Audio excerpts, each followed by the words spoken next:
ঘাটিয়া ঘাটিয়া বুড়া বা বাংলাদেশ যাকে বলে একদমই ফালতু পারফরমেন্স ছিল আজকে পাকিস্তান ক্রিকেট টিমের চ্যাম্পিয়ন্স ট্রফির প্রথম ম্যাচে নিউজিল্যান্ডের বিপক্ষে। আজকে পাকিস্তানের মতো ফালতু ব্যাটিং পারফরমেন্স হয়তো কোনো টিমই দেখাবে না করাচির এই মাঠে ফ্লাড লাইটের নিচে। করাচির এই মাঠে 300 রান 320 রান চেস করা একদমই মামুলি ব্যাপার। এবং আজকের পিচ যেমন ছিল আমার তো মনে হচ্ছে যে নিউজিল্যান্ড 320 রান করেছে পাকিস্তানকে দয়া করে। এই পিচে নিউজিল্যান্ডের ব্যাটসম্যান যদি আরেকটু আর্লি স্টার্ট করতো তাহলে নিউজিল্যান্ড 350 360 টার্গেট দিত পাকিস্তানকে। করাচির এরকম পাটা পিচে বা হাইও লেভেলের পিচে কিভাবে পাকিস্তান 320 রান চেস করতে পারে না, 260 রানে অল আউট হয়ে যায়, তা আমার মাথায় ঢুকতেছে না।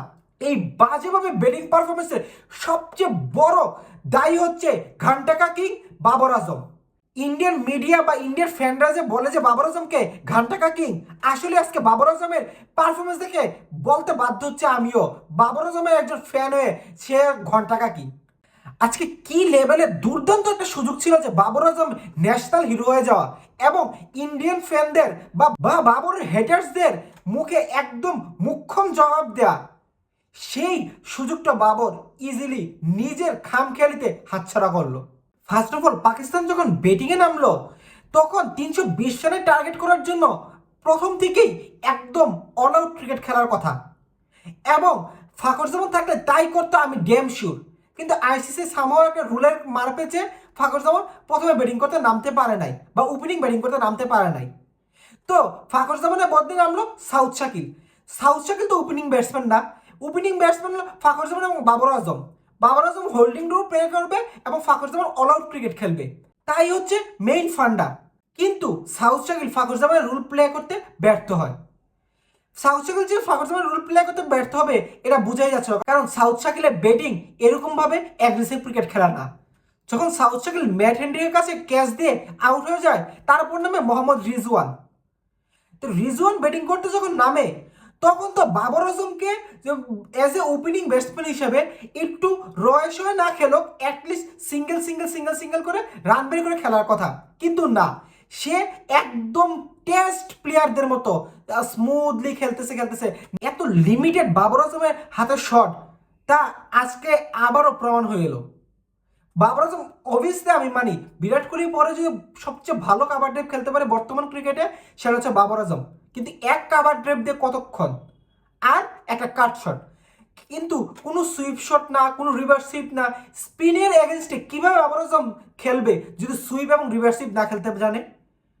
এবং আজকেও তা প্রমাণ হলো যে স্পিনের এগেনস্টে খেলা পসিবলই না সুইপ এবং রিভার্স সুইপ না জেনে।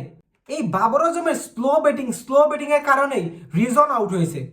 কারণ রিজনের তো প্রেশার যে রান রেট বাড়তেছে, পরের ব্যাটসম্যানটা তো আরো প্রেশার ফিল করবে, তো রিজন তো অল আউট ক্রিকেট খেলবেই। এবং গ্র্যান্ড ফিলিপস কি একটা দুর্দান্ত ক্যাচ নিল, হোয়াট এ ক্যাচ! এই টুর্নামেন্ট শেষে হয়তো গ্র্যান্ড ফিলিপসের ক্যাচটাই সেরা ক্যাচের মধ্যে লিস্টেড হয়ে যাবে।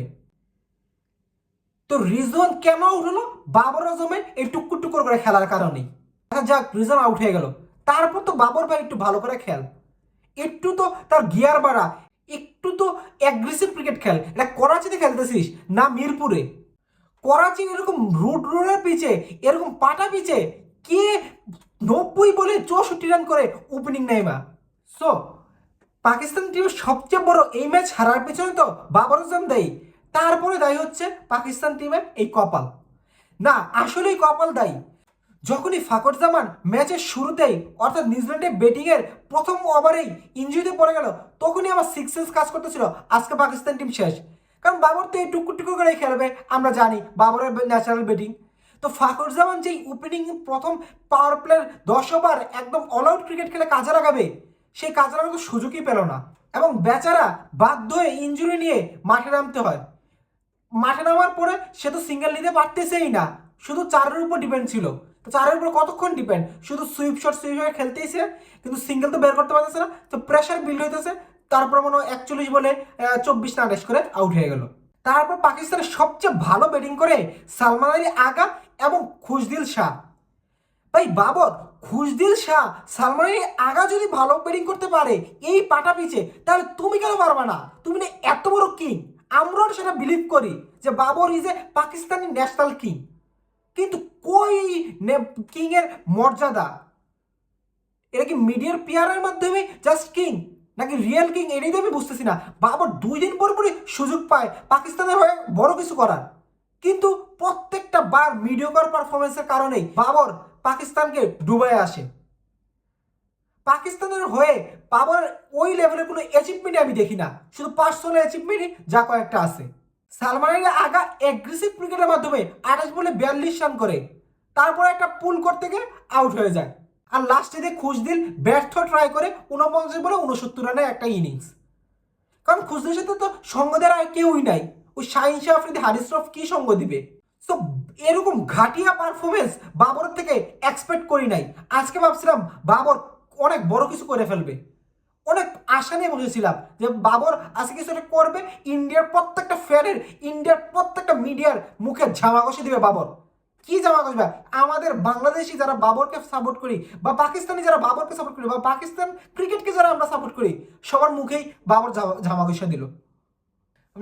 আমার হাসি পায়, পাকিস্তান 47 ওভারের মধ্যে করাচির এই পাটা পিচে 260 অল আউট হয়ে যায়। কিন্তু পাকিস্তান যতই বাজে ব্যাটিং পারফরমেন্স করুক, নিউজিল্যান্ড তো পাটা পিচেই খেলেছে। নিউজিল্যান্ড তো তাদের স্বভাবসুলভ ব্যাটিংই করেছে, এবং নিউজিল্যান্ড যে 337 রান করবে, এটা which is quite normal thing. করাচির এবারে তো হবেই, কারণ অ্যাভারেজই 300 করাচির মাঠে। তো নিউজিল্যান্ড সেইভাবেই ব্যাটিং করেছে।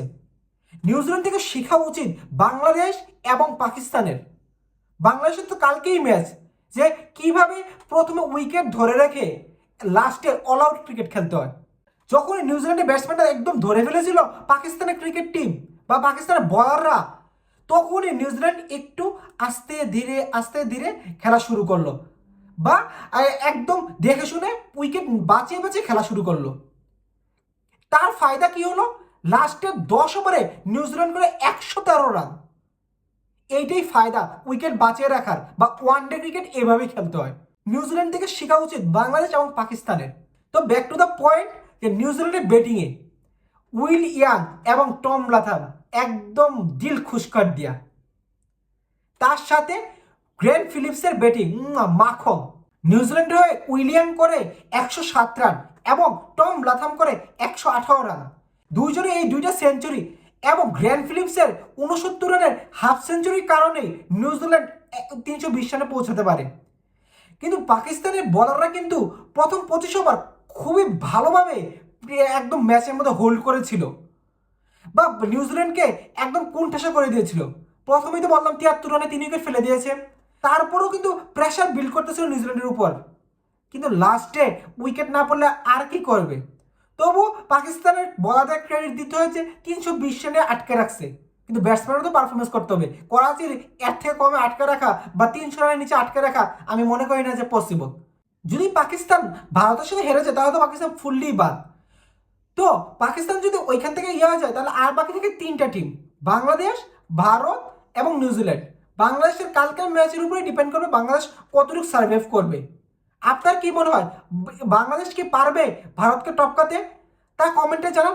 এবং এই গ্রুপ এ থেকে কোন দুইটা টিম কোয়ালিফাই করতেছে তা কমেন্টে জানান প্রথম ম্যাচ দেখার পরই।